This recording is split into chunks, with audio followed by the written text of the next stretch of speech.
Federal government gives nod to Bama initiative, promises to complement comprehensive rebuilding plan for the Northeast. The federal government has magnanimously decided to support us with the Bama initiative, a very beautiful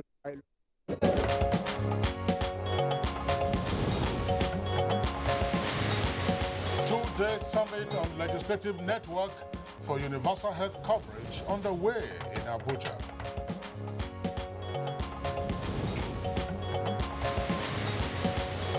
The Nigeria Police Force to partner Ministry of Information and Culture to fight piracy.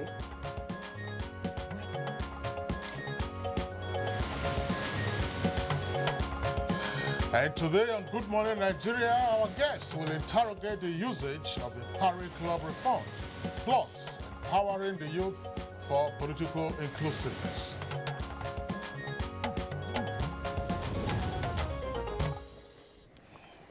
Right, you heard the theme for today's topic, and that's the release of the first tranche of more than 500 billion naira Paris Club refund by the federal government in December 2016, no doubt generated a lot of controversy, especially on the application of those funds. That's right, Clay. Now, a number of state governments have been accused of mismanaging or otherwise diverting the funds, contrary to the condition for the release of the funds in the first instance. And it is on record, of course, Kingsley, that a non-governmental organization known as Socio-Economic Rights and Accountability Project, SERAP, have even sued or filed a suit over the application of the first tranche. Now, as part of efforts to stimulate the economy, the second tranche of more than 243 billion naira Paris Club refund is been released to 36 states and the Federal Capital Territory. And we hear that the release was based on the condition that between 50 and 75% of the fund should be utilized to settle outstanding salaries and pension arrears of workers in those states. Now, the application of the latest payment will once again be subject of public discourse. In fact, has been a subject of public discourse, just like the first tranche, which was released some 7 months or so ago. Indeed, Kingsley, already some state governments are complaining over the amount paid to them, claiming that it is inadequate to clear all the backlog of salaries and pension arrears owed their workers. Now, the labor unions and the anti-corruption agencies are equally teaming up to probe states that were alleged to have failed to apply the funds as earlier stipulated by the federal government while releasing the first tranche. So, Kingsley, the question to ask is, will the state governments comply with the directive on the application of this second tranche of the Paris Club refund? What kind of infrastructure development should the funds be invested in? And are these funds properly appropriated by the state governments? Well, you all know what we do here on Good Morning Nigeria. We'll have very qualified guests to deal with these issues. I am Claire Delabu Abdurazak. Always a pleasure to have you join us on today's edition of the program.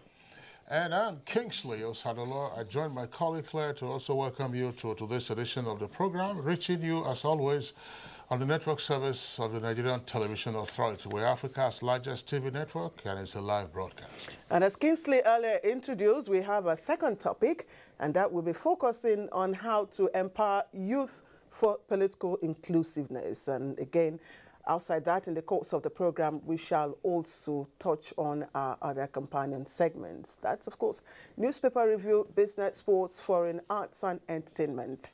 But right now, we're kicking off with the early morning news, and Larry Bala Hassan will be our guide. Larry, good to see you. Good to see you too, Claire and Kingsley. Good morning and a warm welcome to the news. The federal government would soon kickstart the implementation of a comprehensive rebuilding plan for the northeast areas that were ravaged in recent years by Boko Haram terrorists.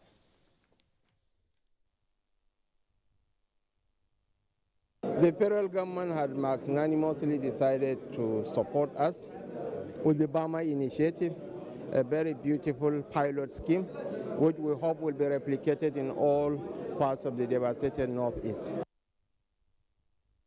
Beginning from February 2018, Nigeria will host an annual world-class international petroleum summit in Abuja as platform for stakeholders to address issues relating to the industry and the African continent.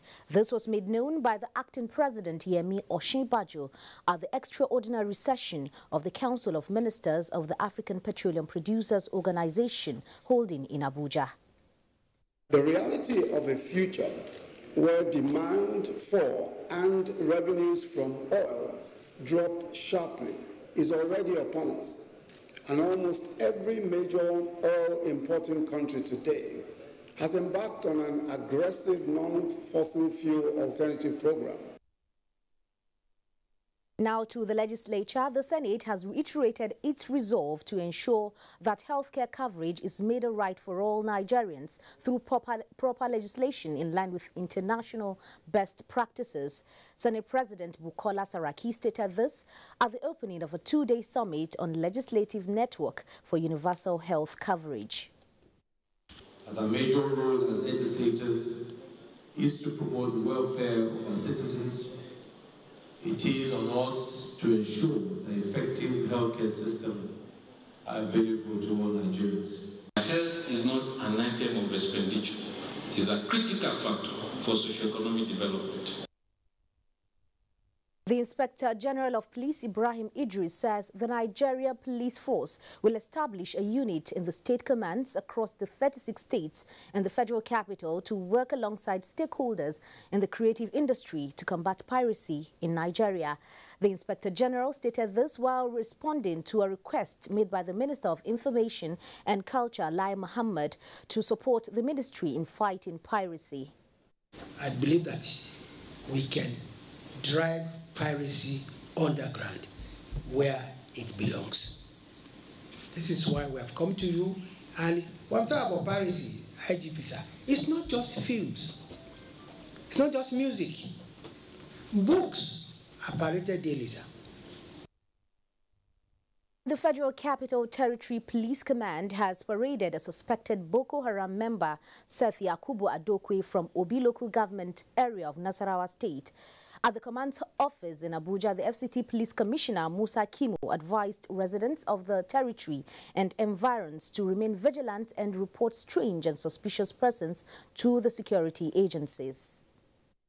IGP Ibrahim K. Idris undertook a journey from Zuba in FCT to Kano in Kano State, where the IG canvassed and appealed to members of the public to partner with the police, to trust the police, believe in the police, and more than ever before, give police the necessary assistance and cooperation, especially in the area of information.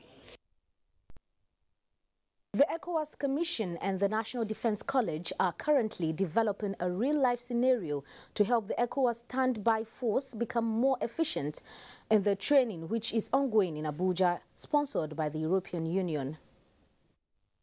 We want a new scenario, to be played, something that is going to depict real situation, and we are going to take into consideration the various challenges within the sub-region appertaining to peace support operation. We want to prepare our standby force for, of course, its peacekeeping operations. So this is, they want to create a scenario that will be used during the exercise. Current measures by the government to take Nigeria out of recession is already yielding positive results as economic indicators point to resurgence trend. Governor of the Central Bank of Nigeria, Godwin Emefiele, gave the submission at a lecture he delivered at the second homecoming of the Economic Department of the University of Nigeria, Nsukka. His alma mater. The lecture was entitled The Dilemma of Monetary Policy and Exchange Rates Management in a Recession, Potential Options for Nigeria. Nigeria had held firmly to its comparative advantage as a producer and net exporter of agricultural produce, while deploying its oil revenues into infrastructure development. Our story would have been different today. And that's the news for now. Good Morning Nigeria will continue with Claire and Kingsley after this break.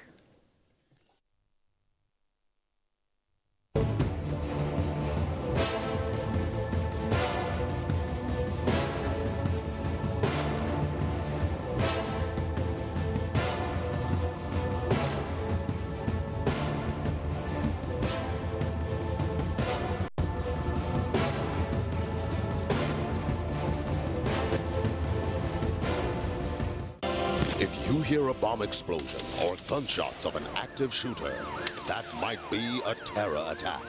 At such times, always remember 3 action words: run, hide, report.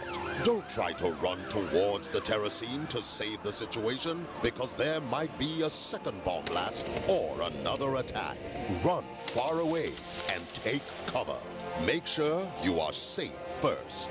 Yes, it is in our nature to sympathize over the hurt, but remember, only trained personnel can help in such situations. When in a secured environment, promptly call relevant authorities and help will come.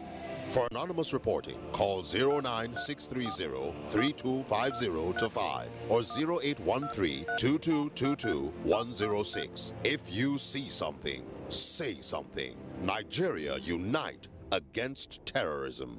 This message is brought to you by the Federal Ministry of Information and Culture. Welcome to the new world of superb taste, now here in Nigeria. Everyone, try it and enjoy the delicious goodness. We are bringing our new noodles to every corner of the country. That's right, it tastes great. It tastes fantastic. It's time for a new noodle. Nigeria, you want the truly delicious taste? Come and get it!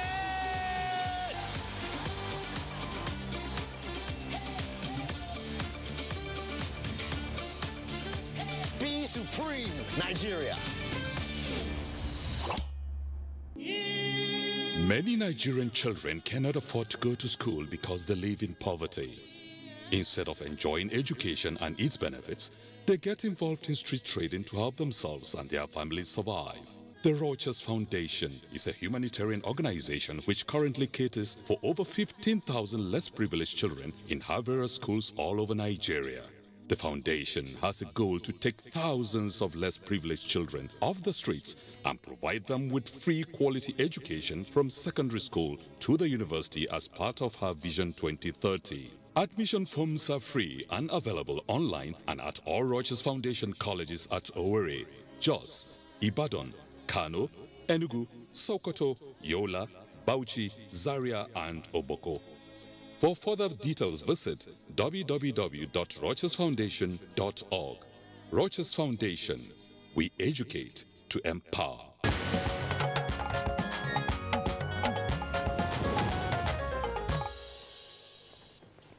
Right, this is Good Morning Nigeria, live on the network service of the NTA. Now, after appraising growth indicators, the governor of the Central Bank of Nigeria is optimistic the economy will be out of recession, and that soon. We have this coming up on Business News with Kulu Mohammed. Hello, good morning, and many thanks for joining me on Business News.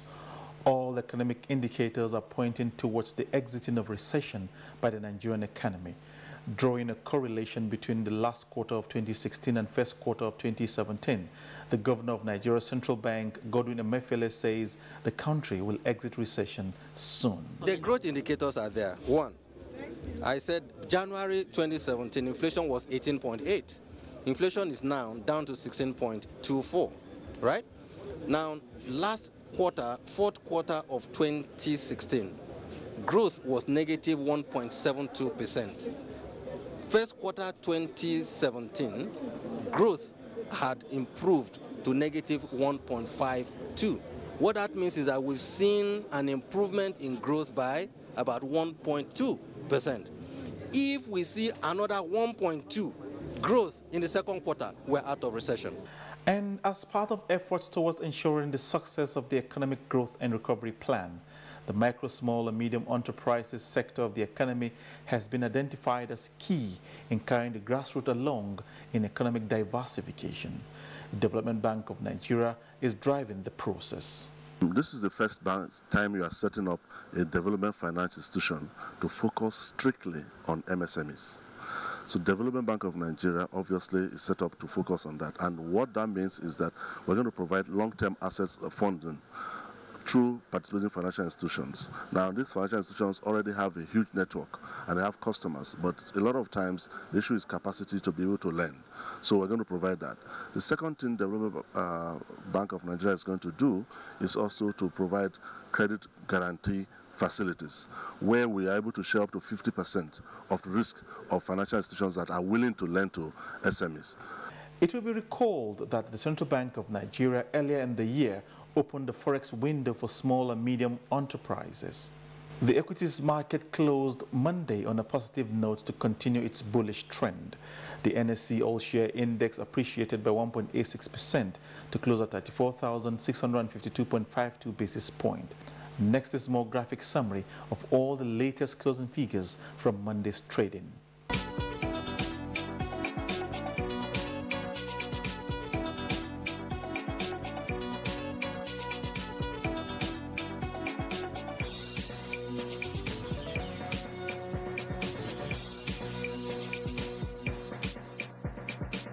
That's business news. Good Morning Nigeria continues shortly. See you again. Bye. All right, thank you very much there, Kolo Mohammed, for the business package on Good Morning Nigeria. Next for us, we go to the front pages of today's newspapers to check out the headlines.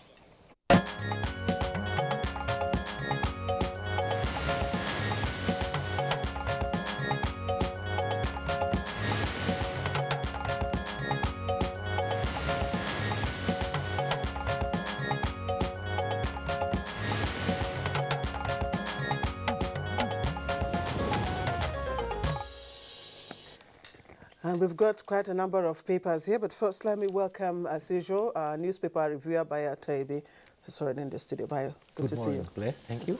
Good morning, Kingsley. Yeah, Bayo, good pleasure morning, to have you Nigeria. with us this morning. Claire? All right, let's kick off with the blueprint.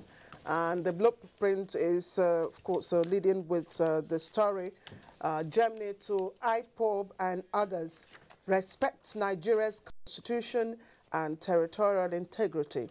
Defeated politicians behind restructuring, that's attributed to UNDP. You can see the details of that on page 6. And we see a picture story of the acting president, and that's during a meeting on the reconstruction of the Northeast at the State House yesterday in Abuja. Kaduna, Abuja kidnapping, generals, NAS members, government officials now travel by rail. Also trending, just there you see it, details of that on page 6. And Edo Varsity not for the poor. Edo Varsity not for the poor on page 17. Now, Sante for burial, August 5. We'll get state honors, details of that on page 13. Oshibajo meets Shatima, service chiefs on Northeast security. Details of that on page 5.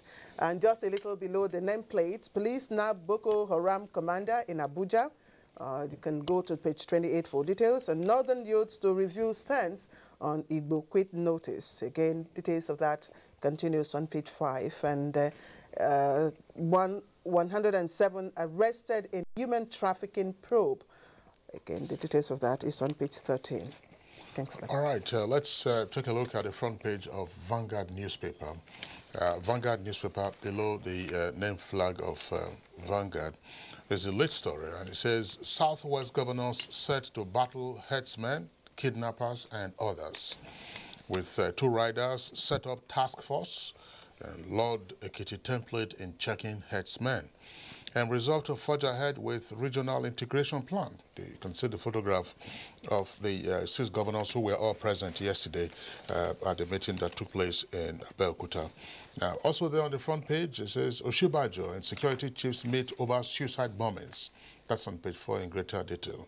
Naira depreciates, CBN injects $195 million. That's on page 5.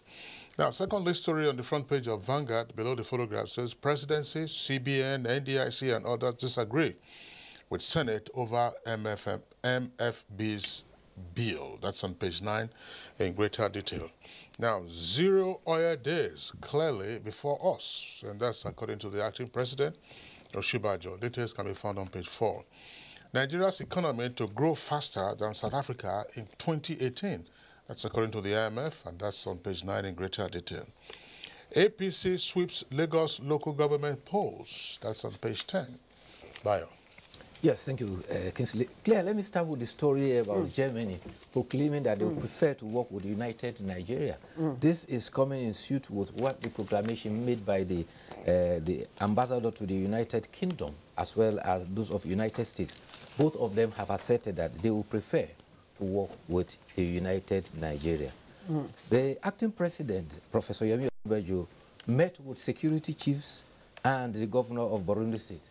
And this time, it was on the initiative for the construction and rehabilitation that has been termed the Bama intervention. Aside from the service chiefs and the governor, relevant ministers critical to the initiative were also in attendance. Governor Kashim Shettima of Borno State, who addressed the place after that, explained that the rebuilding of the Northeast will start with Bama and will be replicated all over the parts of the Northeast states that have been devastated by the insurgent. However, 2 IDP camps came under attack by 3 suicide bombers. This had led to the death of about 6 and about 17 have been injured. This took place at 2 of the largest IDP camps, Daluri in Maiduguri. Because of the dispersal of the insurgents from Sambisa forest, one of the Boko Haram leader was nabbed at Gwagwalada. That indicates a dangerous dispersal. You recall that 5 of them were also arrested in Kano over last weekend. That's right, that's right. A couple of them had also been picked up somewhere around the southwest. So that's sometime in the past. But it's okay. That's Bayo. And Claire, you have other stories? Yes, I have Daily Trust. And Daily Trust is leading with Nigeria's refineries worst in Africa. Nigeria's refineries worst in Africa, and that's according to investigation. That's the lead story. And the picture story is very instructive. Local hunters pick dismantled improvised explosive devices, IEDs, in Maiduguri, Borno State yesterday. And trending stories at the bottom.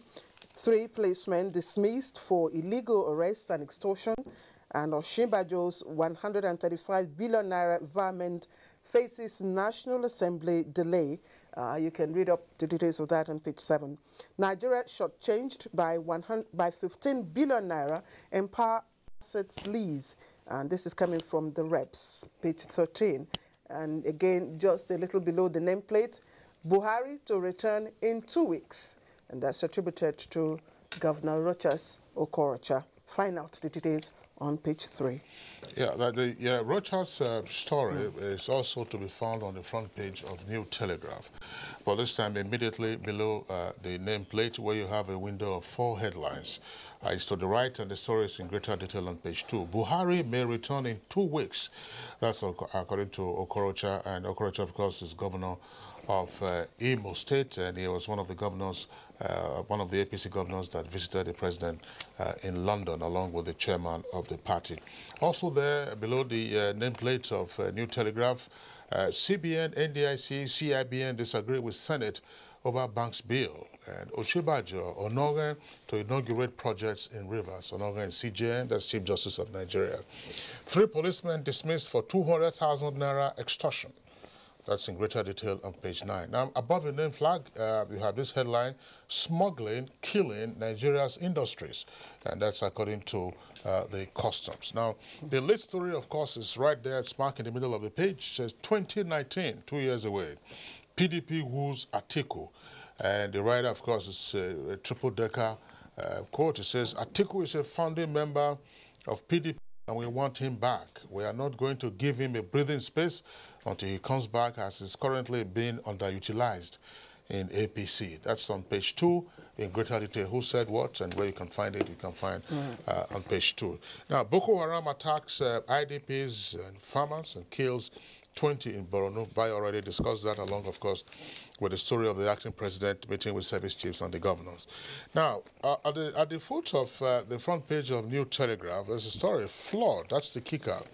Waterborne disease claims 10 in Lagos, and victims battle for survival, and government links cases to flooding.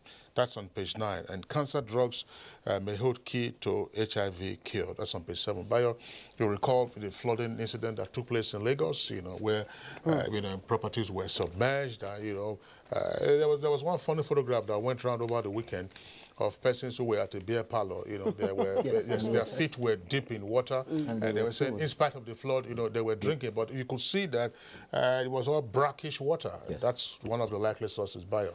Well, there's concern. It was not only in Lagos. Most coastal cities, we reported the situation in Port Harcourt, the situation in Warri, and now, even today, the weathermen have come with a lot of reports that most cities in Nigeria will find a situation of deluge. There's going to be persistent rainfall. But the encouraging thing comes from Benue State, where youths have gathered and taken upon themselves clearing gutters and drainages, because they are learning from all lessons that most of the flood is often heightened by blockages. One governor who has also been talking about their visit to London is Governor Tanko Almakura of Nasarawa State. And he says, we did not only visit the president, we walked, we sat with him, and we fraternized. And I can tell you, without any hesitation, the president is fit enough to return any time from now. However, another paper, the Punch, is saying that there are indications that some more governors are to visit the President Muhammad Buhari in London. Punch reports that this time the governors are under, some of the governors include governors under the banner of the People's Democratic Party. They were picked from 6 geopolitical zones, and they include Emmanuel Udomo of Akwa Ibom South-South, Dave Umahi of Ebonyi for Southeast, Abdulaziz Yari of Zamfara for Northwest, and Abiola Ajimobi of Oyo State for Southwest. 2 other governors from Northeast and North Central were not identified. However, a governor who expressed some opinion said that he had wished that the governors of Ekiti and Rivers were included. Meanwhile, the paper is speculating that there is every indication that the National Security Advisor may be responsible for the visit. The selected governors have been advised to report at Nnamdi Azikiwe International Airport, Abuja, to go and visit President Muhammad Buhari. All right. Just before we round off Bayo, the authority is leading with a different star. And it says, Oshimbajo in secret meeting with top military chiefs. And that's the lead story. But there are other stories, of course, trending just at the bottom of the paper. National Assembly begins last phase of constitution review. We are preparing Nigeria for credible polls in 2019. And that's attributed to the Senate President, Saraki. Now, quite interesting stuff. Just on top of the nameplate, NHIS crisis. I'm ready to appear before NAS. That's coming from the health minister. And Benue community threatens to snakes on airport workers. Benue community threatens to unleash snakes on airport workers. You want to find out? Are they snake charmers? Not funny, King. Not funny though, I mean, I agree. But, yes, but that would amount to assault, yes, by the way. I mean, exactly. It's assault. It's not a funny thing. It's a criminal offense if it happens. If it does happen. Yes. And you do remember that in the early hours of Sunday, over 4,000 shops and stores were gutted by fire. Massacre. Now, on the inside page, we understand that the state governor, Makura, has made a donation of 10 million, naira to victims and also relocated some of them to the new Cairo International Market. I think that's a welcome development. That's right. Can I quickly make a I was just wondering, just before, sorry, before you were talking about, Benue, the youth, taking charge of the environment, clearing their identity. Something that I haven't seen in the Federal Capital Territory for a number of years now. But it began like 2 weeks ago. They are desilting the drainages and even the manholes. Indeed. You can see that in the city. You know, I don't know what's happening in the outlying areas. In the MNK where I live, yes, it's also ongoing. Absolutely. It's amazing the amount of silt that they have, you know, excavated from the gutters and from the manholes. And anybody who's looking for filling sand to build, you know, that's one ready source you can get at. But it just tells you the extent of deterioration that had occurred. But that's kudos to them as they are doing that. Right? Yeah, that's a potential for at least solving some of the potential situation that could lead to flood in the FCT. There's this clarification I want to make. There was a report you read about the environment sought by the executive likely to have problems. Indeed, it's on the Daily Trust. In fact, the Speaker of the House of Representatives indicated that the House of Rep will sit at plenary today, and the ongoing conference of presiding officers of the Commonwealth will not stop them from sitting. And he had actually indicated that between Tuesday, Wednesday, and Thursday, one of the issues they are going to discuss is the request for environment by the executive. You know, another issue I'd like us to talk about is the refineries, you know, being the worst in Africa. We've heard these stories of turnaround maintenance works on our refineries. Well, the latest, of course, is modular refineries. As at last week, I think they had issued 32 licenses.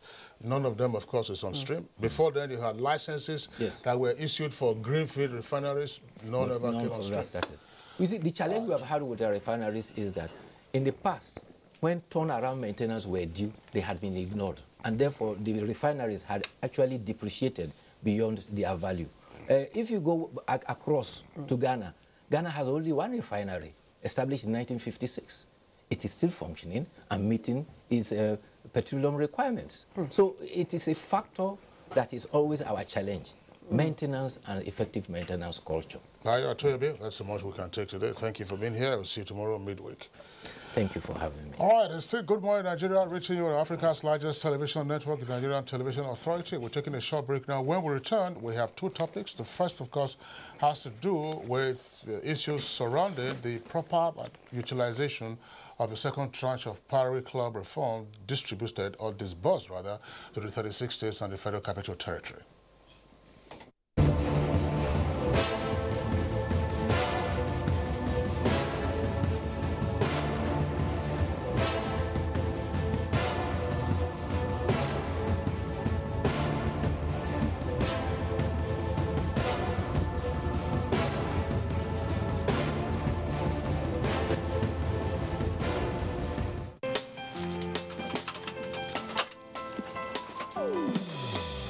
Climb this thing now, not be only to connect lights. Come you and yourself now. Now wow. Oh boy, calm down now. Oga Kasali electrician, what would they look for with this? Oh, Oga Kasali, come help us fix this wire now. Sorry, I no longer carry out illegal connection. It puts the lives of people at risk and can cause fire outbreak and disrupt power supply. I will never be part of anything that has to do with this any longer, because change begins with me.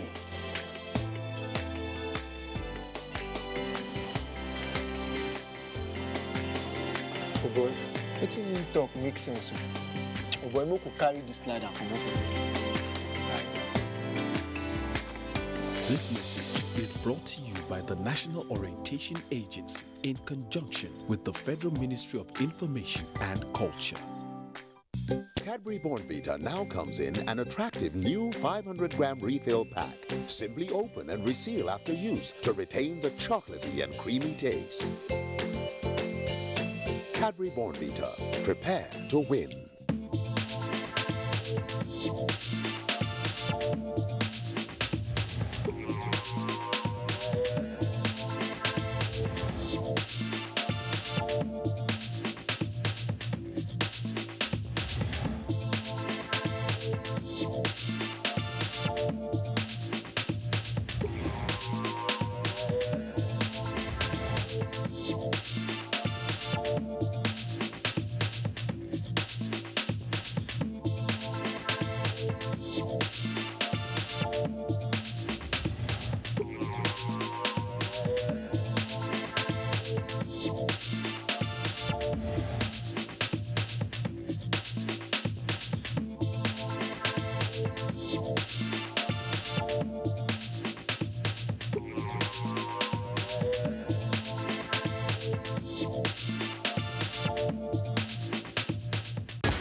All right, you're welcome back, but if you just joined us, it's Good Morning Nigeria. We are reaching you on the network service of the NTA. Just before we went on that short break, we indicated that we were getting set to take on two topics, of course, dealing with issues surrounding the release of the second tranche of the Paris Club refund, plus empowering the youth for political inclusiveness. But of course, we're going to stick with just one topic, which is to deal with matters arising from the release of the second tranche of the Paris Club. This is, of course, the second that's been released in the matter of 7 months.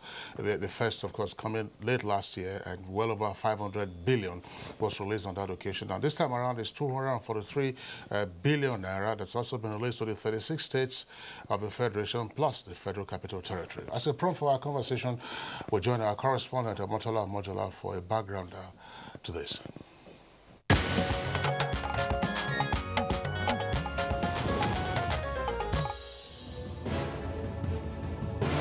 The inability of states to pay salaries in Nigeria is one challenge that has had many worried and without doubt dampened the morale of workers in most of the states.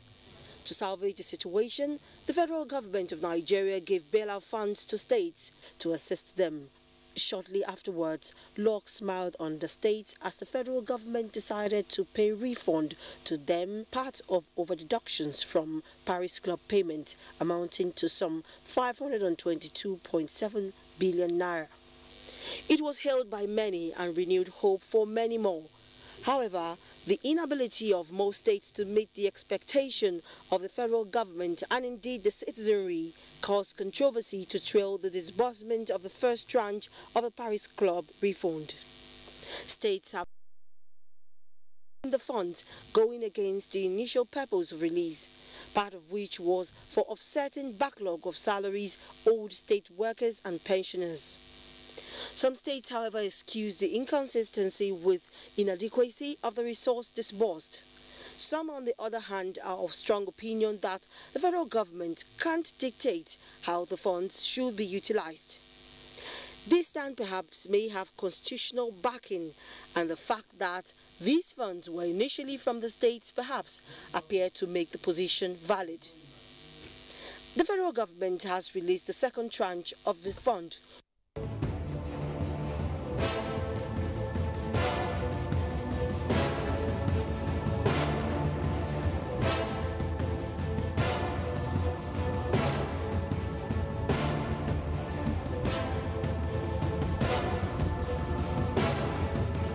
totaling 243.795 billion naira. With the controversy that trailed the first release, Nigerians look forward to how these funds will be applied.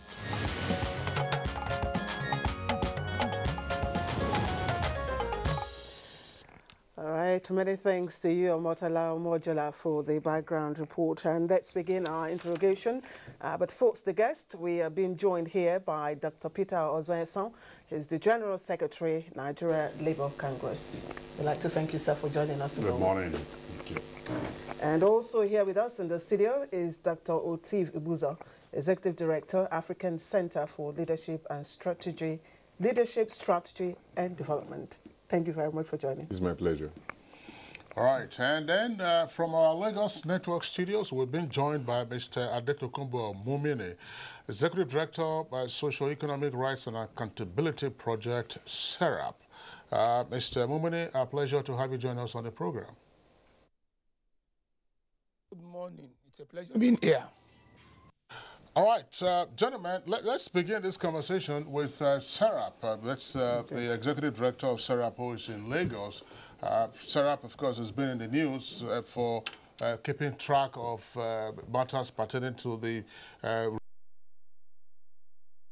plus other accountability issues. Let's get your take generally on the second tranche that's just been released, some 243 billion.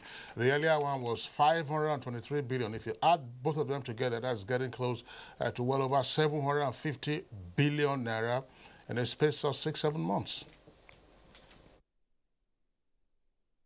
You see, the point that must be made is that when funds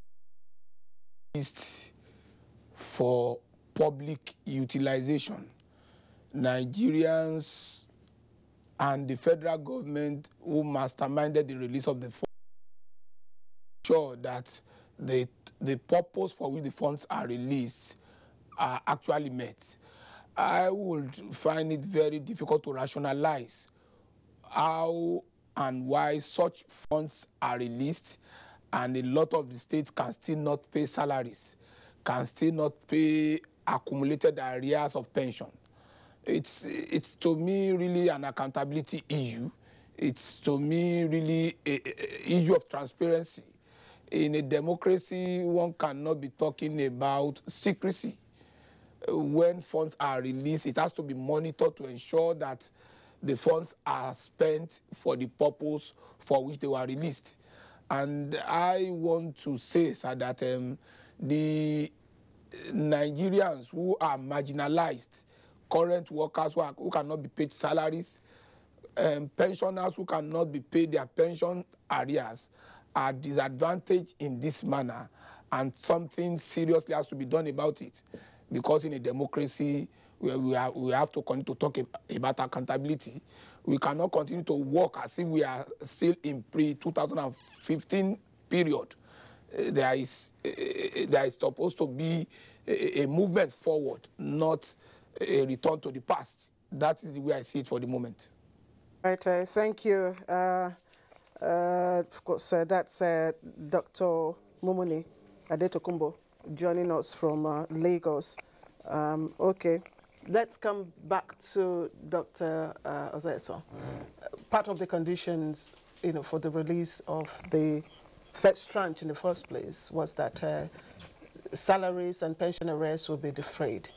With regards to that, what is the condition of the Nigerian workers, those that have been owed? Well, there are quite a number of states, even after that first release, who did not effectively apply the funds released to defraying the arrears of salaries and pensions.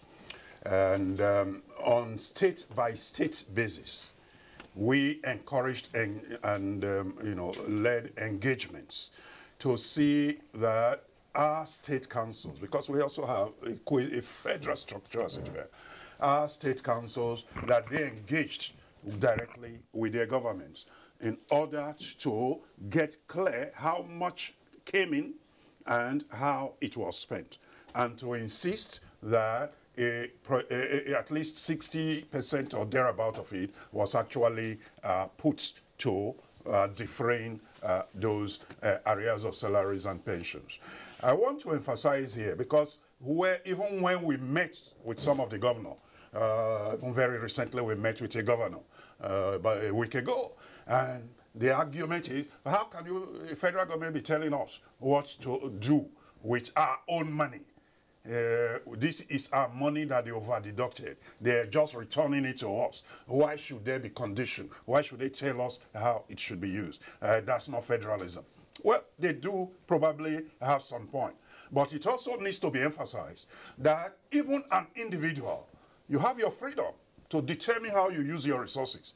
But if you have managed your affairs in such a way that you become insolvent and a bankrupt, and you become bankrupt, there are laws that will then guide how you utilize whatever resources come to you. So the issue of federalism should not be pushed too far. To the extent that governors have put themselves in a position in which they are owing arrears several months of salaries and pensions and gratuities as well, then they must defray other indebtedness, whether to contractors and all that. Priority needs to be given to defraying these amounts that are owed workers so that they can be brought to date. Between 2016, when the first tranche was released, and now, have we been able to bridge the gap in arrears and pensions? I think in a number of states, yes. There were clearly some states that have been able to pay the arrears of salaries. Some of them were not able to clear the backlog of pensions. Some of them decided to jump and say, okay, this period, let's leave it for now, and then they start meeting pension liabilities on current basis. So there is still the stock of unpaid ones for past years. So in conclusion, some states governors did comply some with the did. conditions. Some. And this is where we believe that our security agencies, we do not have the investigative machinery to monitor these funds. That's why from the very first time when there were releases, government bailouts, we entered into an understanding with ICPC formally that they would work with our various state councils in each state to monitor how those funds were expended. We are hoping that that machinery can still be deployed to track these, because there are rumors in some cases that governments took them, some governors took this money and put them on fixed deposits. Let's pause you for a while. Well, that's right. No, well, that's Zoe, thanks a lot. You're already firing, but let's bring in Dr. Otive Abuja. Otive Abuja, what are your thoughts? You know, initially, with regard to the second tranche and matters arising from the utilization or otherwise of the first tranche? I think that all of these bring about the problems of public finance management in Nigeria. The first thing is that what led to this refund? We showed that from 1995 to 2002, there were errors in the computation. And we were all here in this country. States were raising issues about these errors, and government was adamant. So it brings to light the challenges of public finance administration. And when you look at it, during this period of error, Nigeria was receiving huge money. That from 1999 to 2014, through oil, we distributed over 70 trillion naira. Yet, at the end, states cannot pay salaries and pensions. You know, now, these bailout, we're talking about this bailout, 10 billion naira to Delta State. And we are focusing on this. What of the money that have been coming to the state since? What is happening to it? The money that have been coming to all of these states, because there is focus on the Paris Club refund, the governors are raising constitutional issues. Is their responsibility, is their own money. Nobody should ask them how they spend. But they are completely wrong. It is true that it's their own money, but it's not their personal money. And I think this is the issue that we must understand as Nigerians. I've always made this argument that as a result of colonial rule and our response to colonial rule, where in many Nigerian languages, government work is translated to white man's work, Irulo Igbo. And so, government money does not belong to anybody. So if you steal government money, you are rewarded with chieftaincy title. But the same person, if you steal community money, there will be serious consequences. There's a need for a total change, not just government, but citizens. Governors cannot collect money. Not only governors, at all levels. No, government money does not belong to the people who occupy the positions. And citizens have a responsibility to know not just the Paris Club money, but even money that are budgeted. How is it spent? And I think that's why we must commend people like Serap, who have gone to court, and the court has ruled that, you know, they must show how they spend the money. Because the money belongs to the states. It doesn't belong to the government. And I think that brings me to the point of the fact that at times in Nigeria... Sorry, could you just clarify that? I said it belongs to the state and not to the government. Not to the governors. Oh, okay. Not to the governor. So a governor cannot say, nobody can tell us how we spend the money.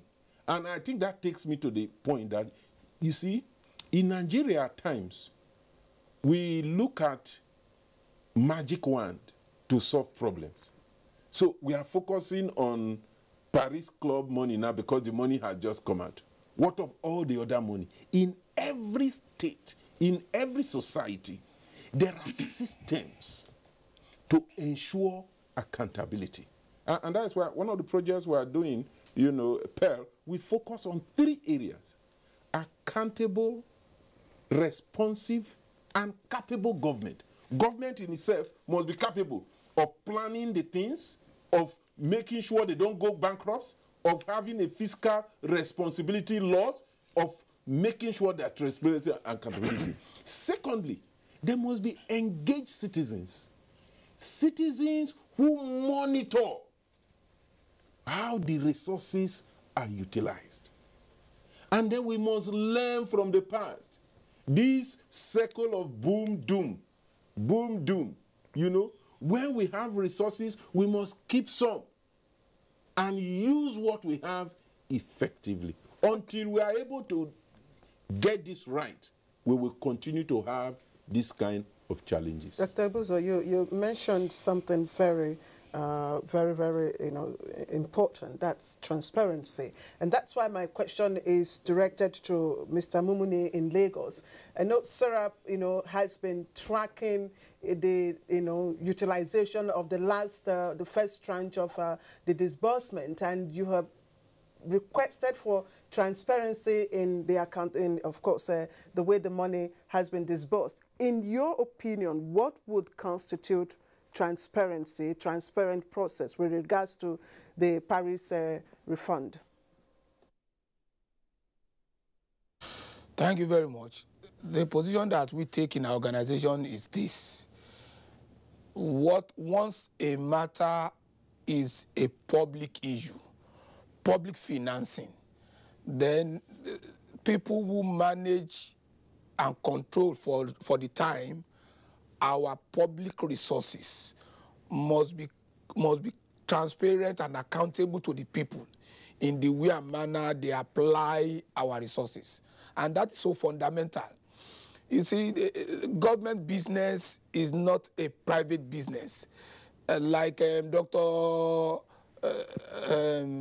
Said, you cannot be in a government and be saying nobody should direct you on how to spend public money. People are entitled to know how you spend whatever you collect on their behalf. It's a transparency issue. And the idea that a governor, because of the mischievous resort to the principle of federalism, can do whatever he likes with the state money is a non-starter as far as I'm concerned. Once you collect money, you must spend it transparently to meet the needs of the people. A governor that cannot do or take care of the need of his worker contemporary, of the need of the past workers, pensions and gratuities, to me will not be a government properly so-called. It will be an aberration of a government. It will be a government by deceit, by subterfuge. So the point that we have continued to make in our organization is that public issues must be made public. There can be no opaqueness in government business. In a democracy, there can be no idea of I can do what I like, because the ultimate power belongs to the people. And that is why we are encouraging and advocating that people must be on their watch. Keep these governors and those other people in position of authority on their toes. Because under the Freedom of Information Act, the citizens have a right to know. The government also has a proactive to the fund of the state. And that is so important in the democracy. We cannot run away from that. With you, because according to Dr. Ozetson here, there are evidence that some of the governors really disbursed or utilized the funds they got by way of defraying, backlog of salaries and pensions. Now, that is transparency. You can see it what more do you want? Do you want the governors to say, hey, you know, sound the bell to say, hey, this is what we are doing, we are paying off social salaries? What is that process of transparency? That's what I'm asking you. Once it becomes a public issue that some states still have arrears of salaries to pay, some states still have arrears of pensions to meet. Now, it is part of the responsibility of government to now come to the public forum to say, okay, we got 14.5 billion naira as part of Paris refund. Now, this is how we have spent it. We have committed so much to this project. We have committed so much to the paying of arrears of salaries. We have committed so much to the paying of gratuities or pensions. That will meet the demand of accountability, transparency in a democracy. It is not enough to say we have spent the money and no further explanation. That is not the way government should be run. It becomes a public issue. Then you have to give specifics, and that is why what the judge, Justice Muslim Hassan, has granted us, which argument will come up on the 14th of September this year, is that they have to tell people specifically what they have received and how much they have spent. It is not enough to give us a general idea we have spent it the way we think it is proper. You have to give us specifics. That is the point we are making.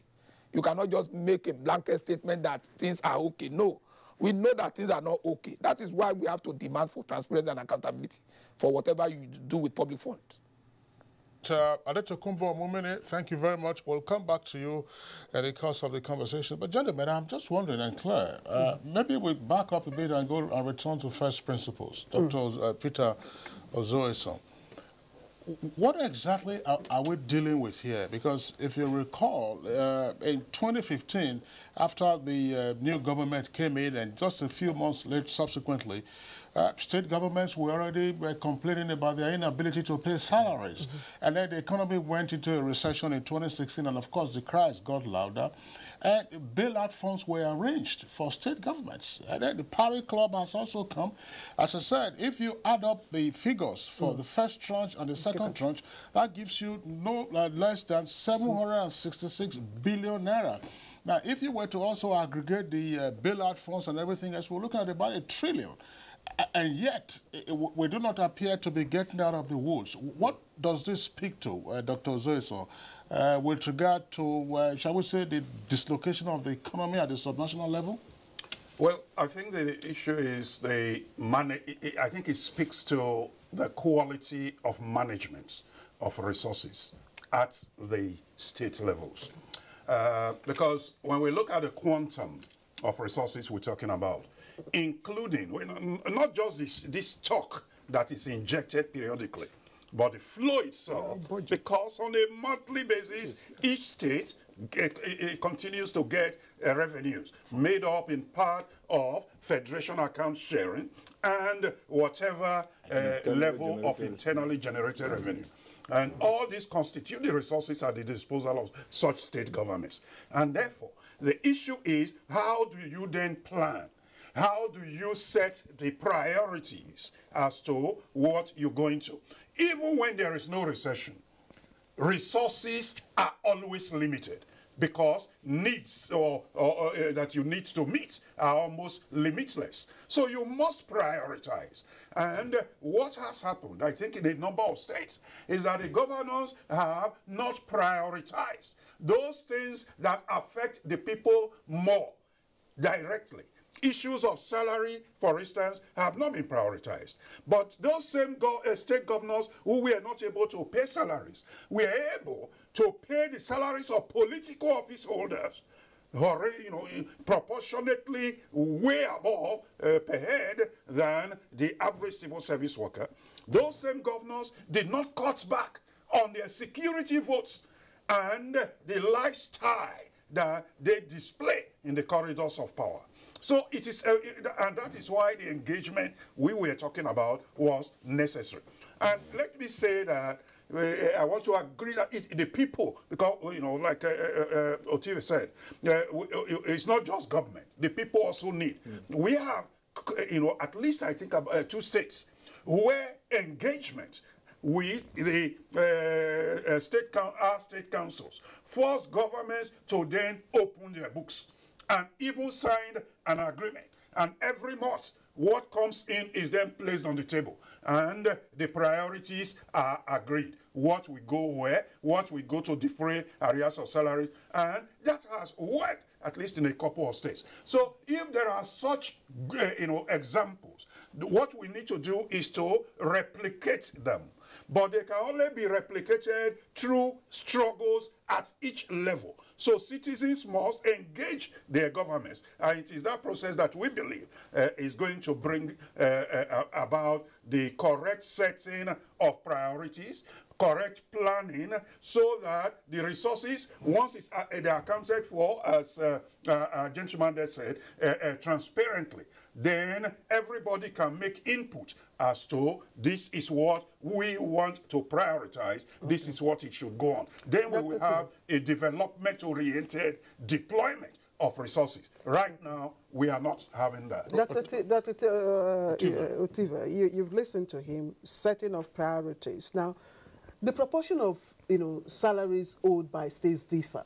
The proportion of needs differ. Ab initio, can government be faulted by pegging the, you know, utilization of the funds, you know, to salary, defraying of salaries and pensions?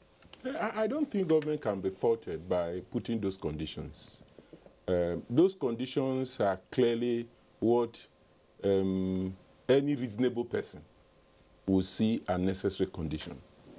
But, you know, it is really laughable that state governments will be given conditions when money is coming to them to pay the salary of their workers. I laugh today when I see people giving their achievements and they say, I'm only owing few months' salaries.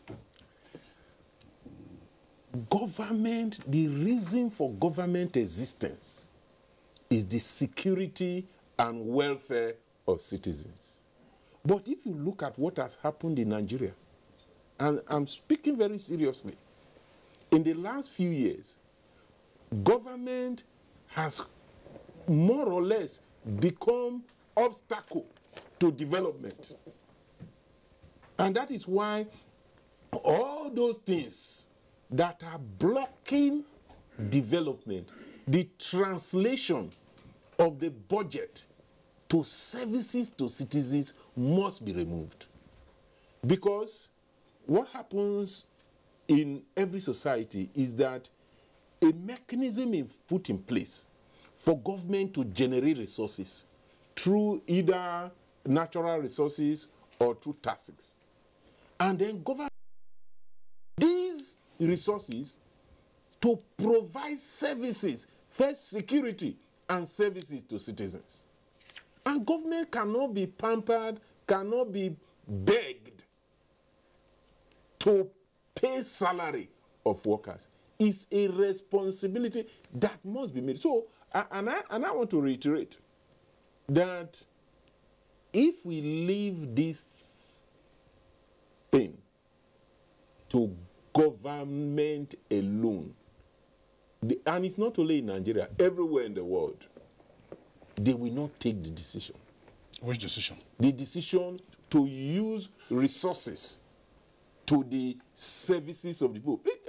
Kingsley, remember that there are some countries where drug barons have seized government, where mafia groups have seized government. Mm-hmm. The only antidote is organized citizens.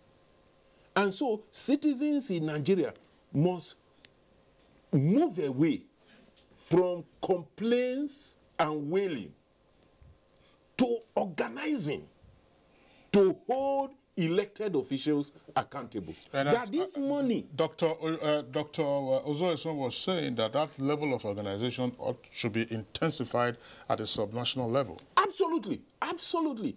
Even, we are talking about state. It's worse in local government. You know, I take my local government as an example. Take your own local government as an example. When last did you see a local government build 6 blocks of classroom? How much does it cost to build 6 blocks of classroom? The entire government processes, at state, local government, and federal level, appears to be organized to deliver resources to some individuals and not deliver services to the people. Deliver the public goods, as it's also said. Absolutely, because Dr. Abuja, just hold on a second. I would like us to return to the point that I had raised earlier, a question I had raised earlier, which Dr. Ozoeson responded to. Part of what we heard, if you recall, when we had the bailout, when the federal government released the bailout funds, and this has to do with public finance administration and management, is when the monies were paid into the accounts of the various state governments, the accounts were already in the red because the states were owing. So it just came out negative. In other words, whatever bailout they had went into defraying the loans that state governments had taken. Is it not necessarily the case now that some state governments, aside from salaries and pension areas, are still struggling with loans, the purposes for which are either opaque or otherwise unclear? How do we deal with the abuse, gross abuse, as we have seen in some cases, of loan facilities by subnational governments? Let's begin again with Dr. Ozoeson. Like you said, these are issues of public finance management. The process that should be used for a state to decide to take a loan, if it is done correctly, citizens will know before such a loan is taken. But the problem is that many of these things are being done under the table. They are not even done, some of them may not even be discussed at the Executive Council meeting of the state. It may just be a matter between the governor and maybe the finance commissioner go and negotiate that facility with a bank, and it is done, and the use of it is not even clearly known. So that when you then have such situations, and it is then clear that when resources, of course, if you, as an individual, you have overdraft, you have a negative in your account, any inflow into it first takes off that.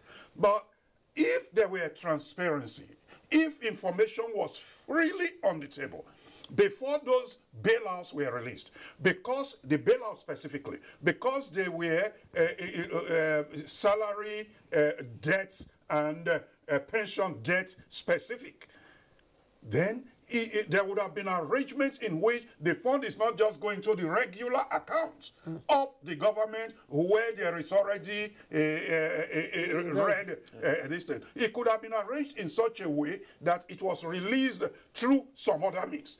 And then it is superintended over by an open process, and those funds could have been used. And I think that, but beyond that, I think that the problem was really that because of those under-the-table deals, governors also felt, some governors felt that these were things that they could still, this bailout, they could still manipulate this, some by delaying and using it to earn interest, others by just diverting it to other things. The ICPC publicly accused, I think it was at least 2 state governments, of diverting those funds. Until today, nothing happened. And I think that that is the problem. If a full example had been made of 1 or 2 states, then we would then have been making, marginal, incremental improvements. So that now that this has been released, we will not be fearing the same thing. I think these are the challenges that we need to face and to learn from.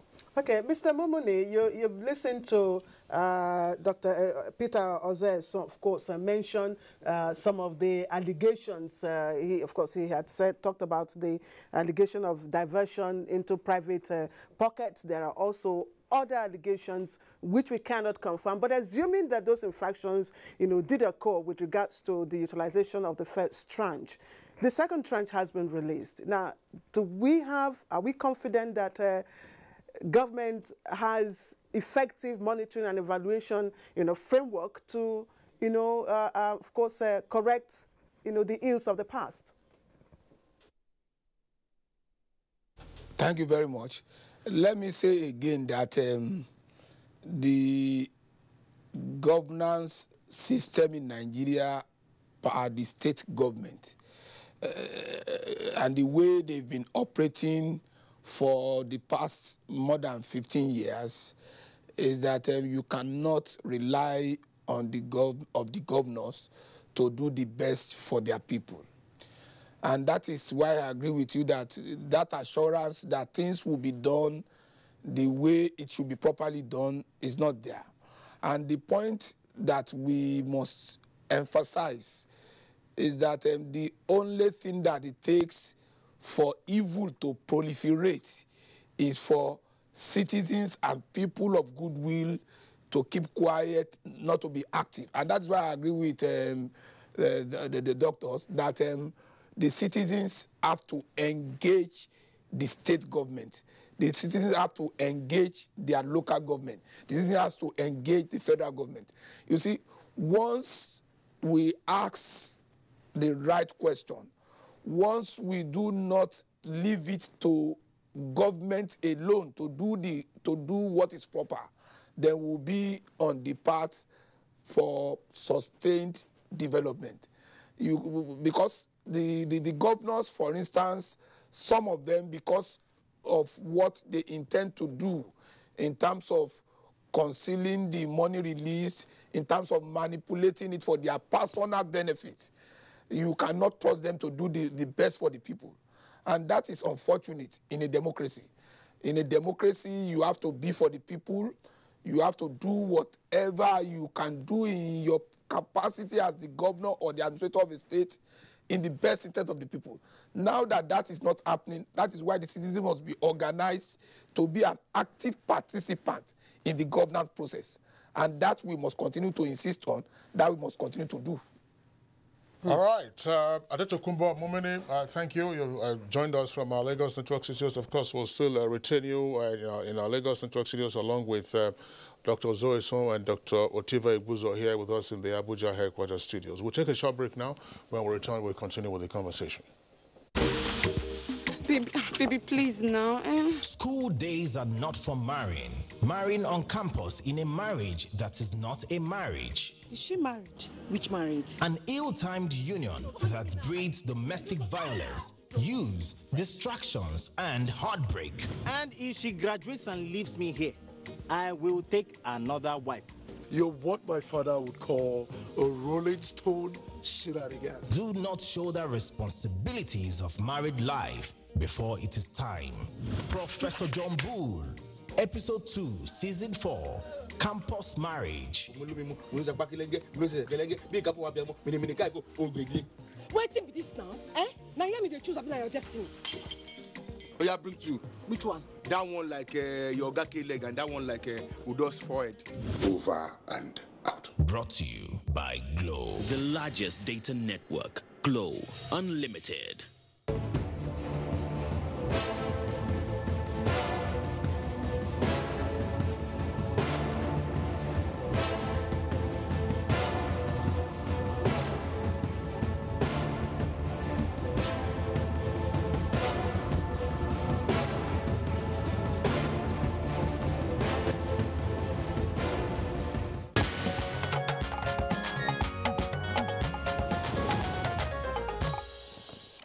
Say good morning, Nigeria, live on the network service of the Nigerian Television Authority. And as you can see from the caption on the screen, we are discussing the states and the proper utilization of the Parry Club refund. All our three guests are still with us in the studios. And just to indicate, of course, that we had extended an invitation to the governor of Jigawa State, Mohammed Badaru Abubakar, and he was scheduled to be with us on this program, at least to speak from the governor's side, and then, of course, have his own issues to amplify or clarify with regard to matters that are unclear. But unfortunately, at the last minute, we had some other exigencies of state activity that, of course, have not enabled him to be part of our conversation this morning. But let's return to our guest here, Dr. Otiva Igbuzo.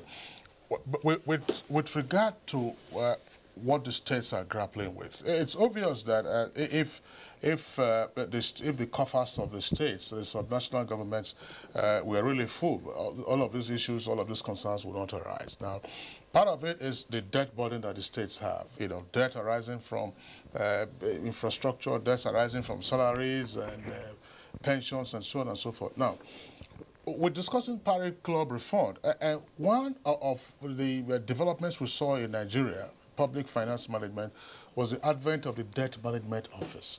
Because we got into the debt trap, you know, beginning from the 70s and aggravated in the 80s on account of the fact that, you know, states were engaging in extraterritorial borrowing. Nobody was controlling that and so on and so forth. So the Debt Management Office has come and has been able to streamline essentially, you know, borrowings extraterritorially. But it would appear that internally, states are still overextending themselves. You have a number of trips, you know, to the capital market. The bonds are being issued, overdrafts are being issued, ISPOs, that's irrevocable standing payment orders. And at the end of the day, even when states have IGR, they have FAC allocation, they have bailout, they have first tranche of power refund, second tranche of power refund, everybody is still saying, hey, listen, we don't have enough funds. Is there something that we need to do with regard to the borrowing limits and capacity of the subnational governments, in particular the states?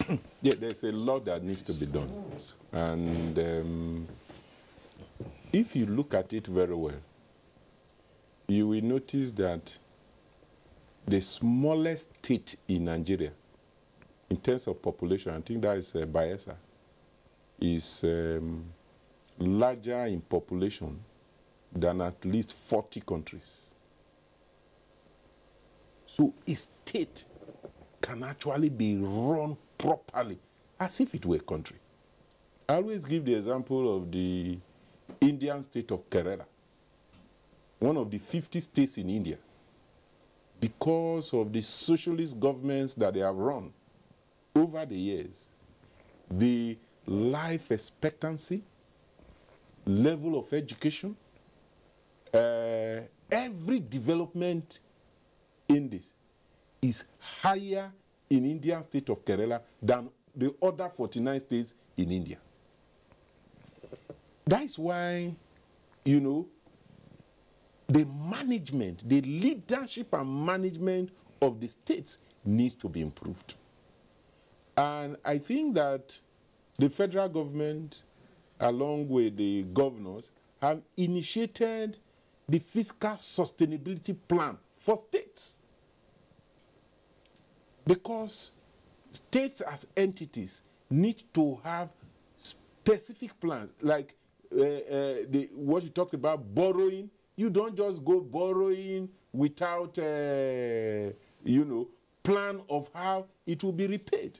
And if you look at all of these things, is also part of the political economy of oil, where states basically just depend on collecting handouts from Abuja every month. I don't know whether people have thought about it. From statistics, the oil will definitely dry up in the next 40 years. And in fact, from what we know today, we are not waiting for that 40 years, because people are going to other sources of energy, and the use of oil will, even in the next 10 years. So what is it that we are doing? And when you look at it, what do states who do not have oil do?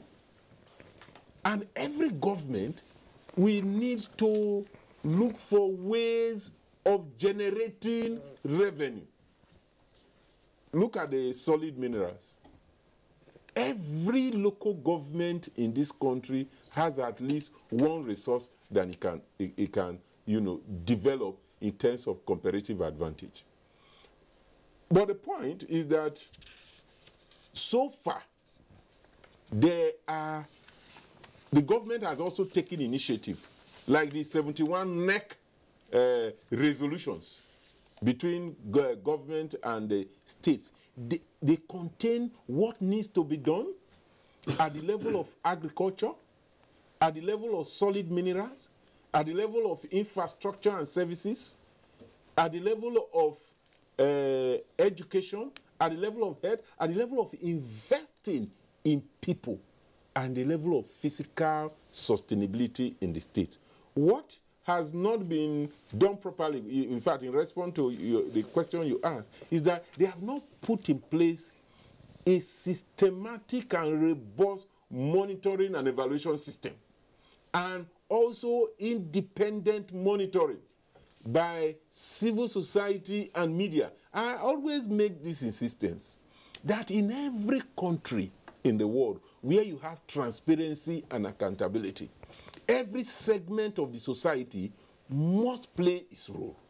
So, yes, there are things that can be done, there are things that states can do, and every hands must be. If we leave the, we know the political class in Nigeria is not really the best in terms of articulating the needs of the citizens and meeting them.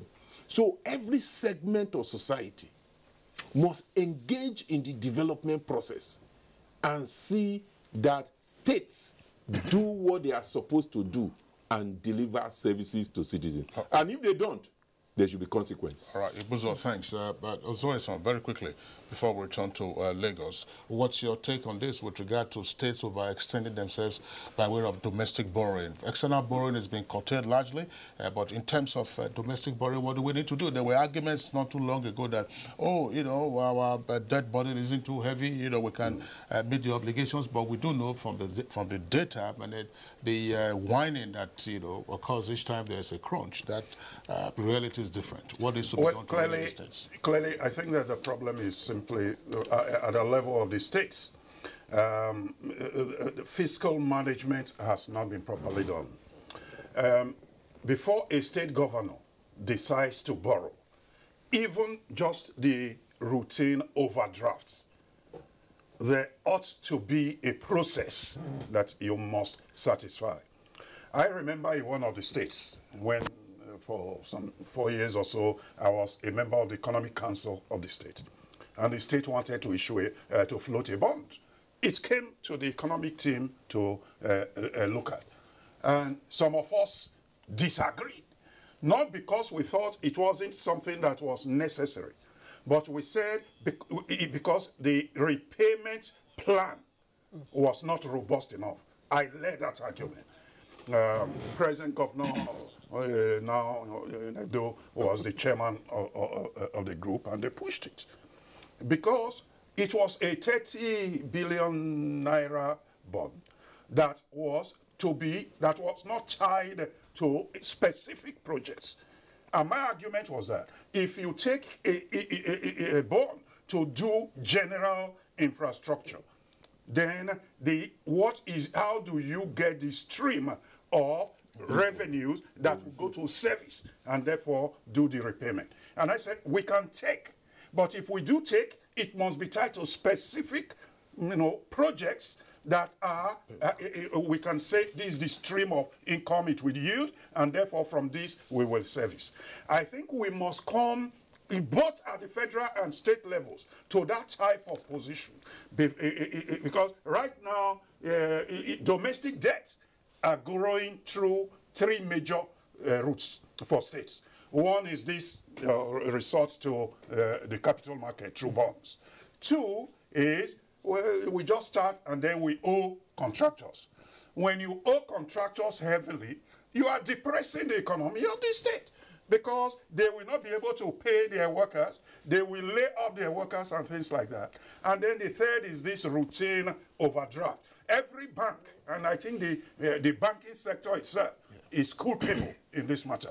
Because the moment a governor is elected, every bank sets up teams to go and pay courtesy call. And when they pay courtesy call, oh, we have our facilities, we are offering you this. So new accounts are opened almost routinely.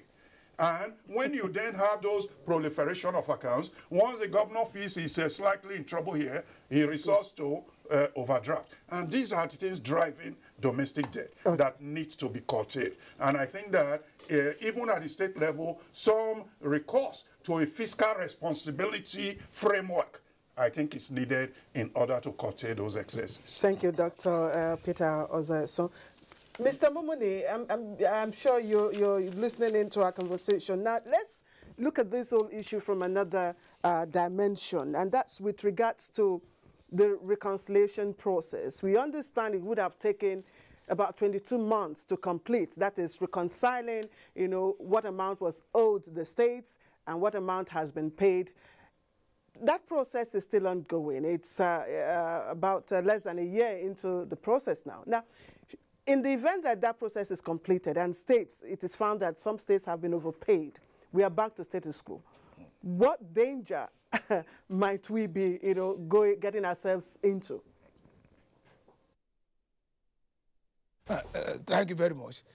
Let me say straight away that if the proper things had been done from the word go, there will be no problem with reconciling what the figures are. You see, it is when things are not done properly, that is when we start having, how do you take 22 months to reconcile accounts? I believe that when matters are now like that, as you are suggesting, that means a lot of things were done under the floor or under the carpet, and things were not done transparently. And let me say again that with respect to the contribution of the panel in Abuja concerning borrowing, I want to say that when you borrow, you must know what you want to borrow for. When you borrow to finance infrastructure, when you borrow to finance things that will improve development, then that borrowing will be okay. But when you borrow and you use it to finance the voluptuous habits of those that rule us at the state, then you are borrowing, you are wasting resources. It is when you borrow and it is for the finance of development or development projects, that is when that borrowing can always be repaid fully, because you will have used the resources that you borrow to finance what is okay. Now, the truth of the matter is that when we want to borrow, we have to borrow for things that will make life meaningful for Nigerians, that will make the economy of the state to be buoyed up. And that is what is so important. You don't borrow for borrowing's sake. You borrow to finance development. You borrow to develop facilities in the state. You borrow to sustain the state and the nation economically. And that is what we have not been witnessing. For example, we know of people, there are legislations in Nigeria that guarantee certain past governors some emoluments, benefits, something like pension. You see, when the borrowing is used to finance such a thing, then we are wasting resources, we are not pursuing development. But when you borrow to support infrastructure, to support health, to support education, those things will eventually pay up. And that is what we must concentrate on. That is what the citizens of Nigeria must ask of our government. When you borrow, you don't borrow to finance inanities. You borrow to finance development. And that is the way it should be. Mr. Momone, thank you. We've got a number of tweets here with us. Of course, people, you know, reacting or responding to some of the contributions that have been made here. I have Dele Jack Solomon tweet: the monies should be judiciously used to stimulate the economy and pay salary, as well as meet obligations and alleviating the challenges faced by workers. Nigerians wouldn't take it lightly with any governor who used the money to marry more wives, buy car, and more property, while the masses suffer. The sum of 243.7 billion was given to the 36 states of Nigeria and Abuja into tranches. We don't want to hear complaint that states are still indebted. Ibrahim Tudu has this tweet. Now, it's clear that what is not planned budgeted and monitored cannot be accounted for. Various state assemblies should appropriate the Parry Club refunds. And Hassan Labran tweets, yes, federal government has the right to monitor every fund allocated for a specific project because the fund may be used recklessly. And this is from Tony in Benue. It says the federal government should monitor because the states are not using the funds the way they should. And we have Prince Mobalaji Sula tweets, the state governors need to put fear of God at heart because treating workers like slaves is a sin before God and humanity. And Sonny Michael Amakoji has this tweet. Some states are owing salaries and pension for up to 18 months, even with the bailout plus first and second tranches of the Parry Club refund. And Dele Jack Solomon again tweets, not only the federal government should monitor the judicial spending of the Paris Club bailout funds, also media outfit like the NTA is expected to monitor too. All right, we had this from Olaiwola Musbao. It tweets, state governors should put themselves in the position of the workers and pensioners. Now, these people have no means of livelihood other than their earnings. And this is Osegwe Ibangwe tweets, why are we fuming? The governments we have are the choice of the people. The Nigerian has a monarchical mentality. The king owns it all. And this is from Change to Progress. That's Shitu 10. It says, the reality is that calculations of what most states are owing are far higher than the money they have received. States' indebtedness didn't start in 2015. All right. Now, this is some of the tweets that we have in the meantime. Just to return to the issue pertaining to this, we have had this argument from time to time that some state governors will say, look, I'm not owing salaries, I'm not owing pensions. It is the local governments that are owing pensions and are owing salaries. Is this dichotomy of indebtedness likely to be breached by the second tranche that they have received? Do local governments also have to, wage their own campaign and get their own refund? If the monies were meant for payment of salaries and arrears, salary arrears and pension indebtedness, what needs to be done? Why do we continue to have this dichotomy, and how can it be resolved using whatever is available in the meantime? Well, I think it's a real problem that is on ground in some states. I know of a state, definitely, where the state government would say, no, we owe no salaries. But you're having 8 months, 9 months of local government and teachers being owed. And then the state will say, no, that's the local government. Well, I think it is a problem that is created by the way that the local governments have been managed as just appendages of the state governments. Because the distribution in the federation account, yes, we know figures that should accrue to the local government. But with the joint local government, state local government account that is currently in place, you then find that in a number of these states, the governors have been able to manipulate those so that the local governments do not have fully their entitlement.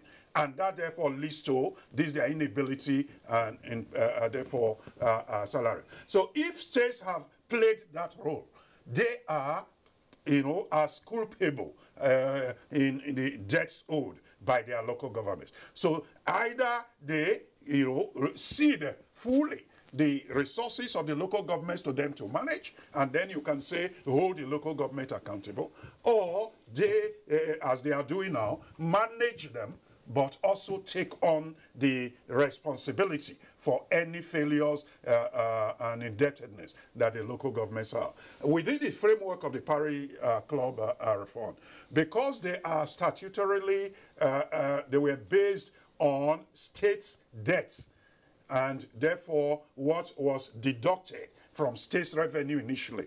I think that the administration of that reform rests at the level of the state. But our own campaign would be that in any state where local governments are owing, some of these resources should be used to defray those debts in order to ensure that the states are then clean up debts. Otive, I mean, let's if the state governments meet by some miracle their salary and pension obligations, that is unlikely to put a stop to the cries of salaries and pensions being owed at the local government level. How do we deal with that? Well, I agree completely with Dr. Peter Azeso on the way that local government have been managed. If you look back to the past 18 years since return to civil rule, you will not find any state that has consistently complied with the constitutional provision of Section 7 that local government will exist solely by means of elections. And when you see local government elections that have been conducted in all the states of the Federation, and you compare it with the national elections, it brings to huge challenge our call for restructuring and true federalism. Because true federalism indicates that states should actually conduct their own governorship elections, House of Assembly elections. You know, more power should be devolved to the states. More money should be given to the states. But if you see the practice, I think that's a dilemma that we face as a nation. You know, we want devolution of powers to the subnational levels. But with the practice of the occupants of the subnational positions, we cannot trust them with such powers. And that is why I will always return to the time-tested way. You know, in Nigeria, we want miracle solutions. But miracle solutions don't come. The building of a society requires concerted effort, requires long-term planning. One of the challenges we face is short-termism and collective amnesia. So what is required for the local government is to really go back to ensure local government autonomy and to ensure that citizens, that's the bane. Citizens get interested. You can't have somebody who was unemployed yesterday become a councillor, and the following month he buys half of the village, and then you reward him with instances. Okay, that's I'm going to still remain with you as we coast home on this discussion. Citizens get interested, and you've all talked about the need for everyone, you know, to join in the, of course, campaign to instill transparency in the utilization of these funds. Now, the second tranche has been released. What should be the role of civil societies, you know, in this process? Well, civil society should monitor the process and bring it to the public domain. And even government itself, you know, the NEC took resolutions on how these things should be done. And I'm happy to note that the Office of the Vice President is actually putting mechanism in place for monitoring of this process. But it needs to be fast-tracked. Citizens, civil society, our own organization, we've put in a system to track the Paris Fund itself. I know there are many other citizens groups are tracking the Paris Fund. It's a good thing that we are holding this discussion. That is the way to go. You know, there should be more of this, and when we see that the wrong thing, and it doesn't have to be, there is a limitation to which citizens and media can go. The anti-corruption agencies should begin to track the situation. Whistleblowers should begin to, you know, that is the way that society will grow. And I'm happy that the level of consciousness of Nigeria is increasing on a daily basis. What needs to be done is to transfer this level of awareness to consciousness for people to know that they can do something, and then turn it to organization organization, and there are a lot of things you can do. You can write petitions, you can do peaceful demonstration, you can stop a local government chairman from going to the office to give account of all the monies that they have received. Dr. Azayasan, what can NLC do in this process to instill transparency? I believe that what we need to do and what we're doing is you must do something differently. Yes, it is to our state councils, because these funds are located at the state level. Our state councils, we have asked to put in place structures of engagement with their government so that transparency is exhibited in the way these funds will be utilized. Where they have any limitations, the national headquarters, the national secretariat will be able to send people to strengthen them in that engagement. It's been done in the case of Oyo before, it's been done in Osun and a number of other states. And we believe that that is the way we must continue to go. And where a governor is intransigent and not willing to submit to that process, we want to be informed by our state council, and we are ready to then mobilize ourselves to such a place to first to raise public awareness, to say this governor is not willing to do the right thing, and then to engage that government to try to persuade them to do that. Perhaps this is a matter that we should have discussed as first principle, but I need to raise it since we're coming to a close of the conversation. Historically, the Paris Club and London Club, we do know in our history of borrowing, there were a concert of private lenders.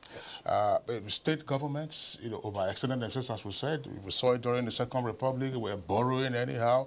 And then we also borrowed from multilateral institutions. Now, the purposes for borrowing at that time did not equate, for instance, with the recurrent expenditure.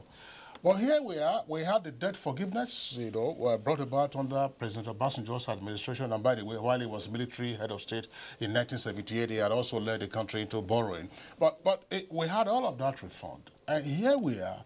The refund, the Paris Club refund, as it's now being labeled, is being used to defray what should ordinarily be recurrent expenditure. We still have capital items to deal with. We're being told, the states, this is almost paternalistic. State governments have been told 70–75% of it must be used to pay salary arrears and pension. So, consumerism, consumption. We still have to deal with infrastructure. We still have to deal with development. Where will those monies come from? Well, that's what we said, that these are just interjections. There is no government that does not have a stream of income. Governments at state levels also need to improve and beef up their capacity to enhance revenue and resource generation. And the way they perform is also important in that matter. Well, citizens are willing to pay taxes if they see the result of what they have paid in the past are being used. Where governments are not that good and they are not transparent, they are not doing projects that are visible, then citizens lay back and don't want to do those things. On the principle that you are right, that ordinarily, if the state governments had met their obligations as they were going along, these funds ought to be available for capital projects. But when you have owed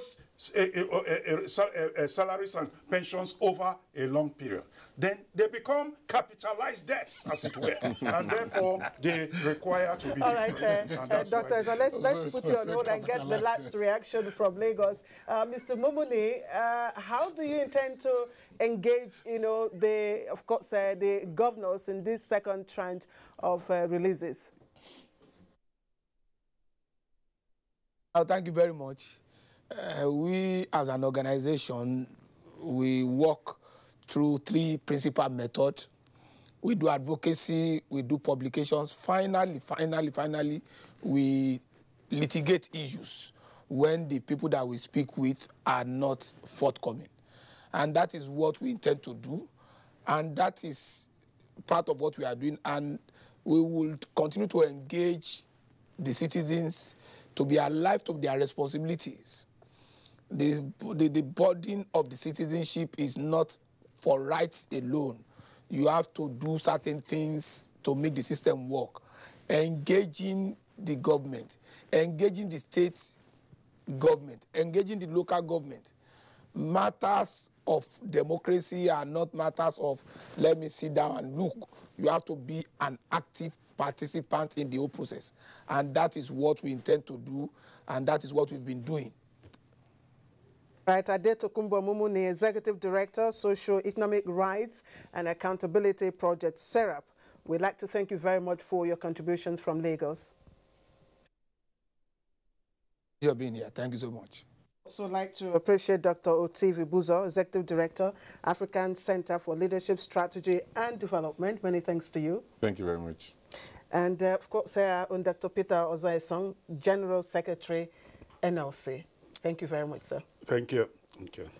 All right, Kingsley, you've got sports. All right, yes. So moving on now to our complementary segments, and the first is sports. The top scorer in Nigeria's Professional Football League, Stephen Ode, has scored again